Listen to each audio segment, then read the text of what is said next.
આ પાટણમાં ચાણસ્મા હાઈવે ઉપર આવેલ જે રેલવે ફાટક કહીએ છીએ ત્યાંથી નિર્મળનગરનો રસ્તો છે ને ત્યાં પાટણની એ ગ્રેડ નંબરની સોસાયટીઓ આવેલી છે.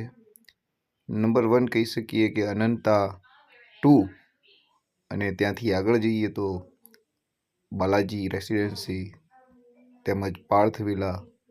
આ તમામ સોસાયટીઓનો રસ્તો આપણે હવે જોવા જઈ રહ્યા છીએ કે ત્યાં સુધી પહોંચવા માટે રસ્તામાં જે ગટરની નાળીનું પાણી એટલે કે ગટર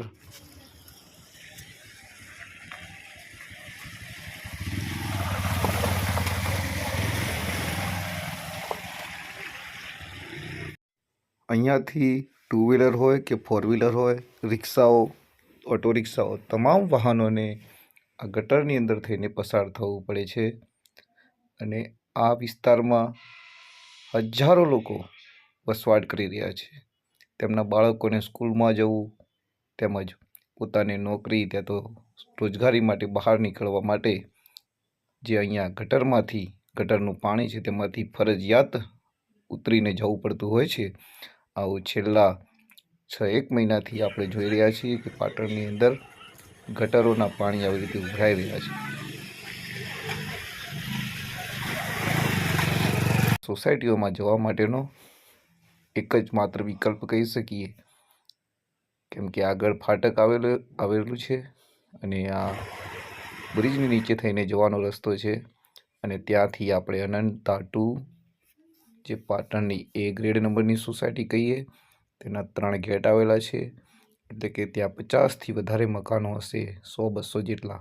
તો ત્યાં પબ્લિકની વસાહત પણ સારા જે નોકરિયાત વર્ગ હશે, બિઝનેસમેન હશે તેમજ એજ્યુકેટેડ લોકો વસી રહ્યા છે. ત્યાંથી આગળ જઈએ તો આપણે જે બાલાજી પાર્ક 2, બાલાજી તેમજ પાર્થ વિલા અને નિર્મળનગરનો રસ્તો કહેવાય છે હાર્યો. તો આ રસ્તાઓમાં જે સોસાયટીઓના રહીશો, હજારો રહીશોને જે આ પરિસ્થિતિનો ભોગ બનવું પડે છે, પરંતુ આ સ્થાનિક વહીવટના કારણે આ પરિસ્થિતિનો ભોગ બનવું પડે છે. વારંવાર રજૂઆતો પણ કરી હોવા છતાં તંત્ર આંખ આડા કાન કરી રહ્યું હોય તેમ દરકાર લઈ રહ્યું નથી. બાલાજી ગ્રીન 1 ત્યાંથી આપણે નીકળ્યા અને હવે આપણે પાર્થ સોસાયટીમાં જઈ રહ્યા છીએ.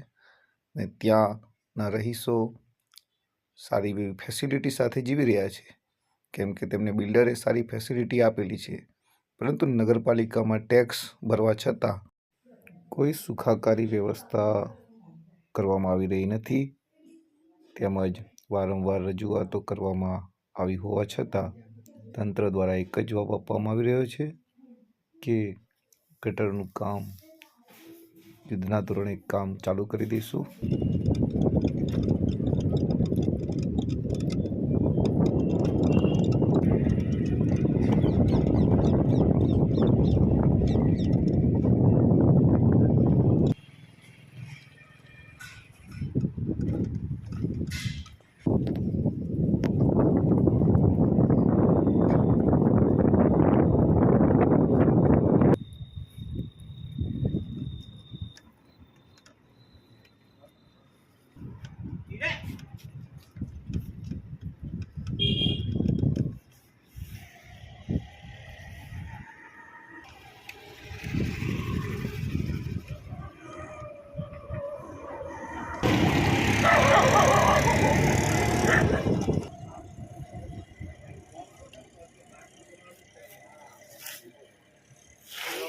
તમારી કેટલી કપ થઈ કરતો.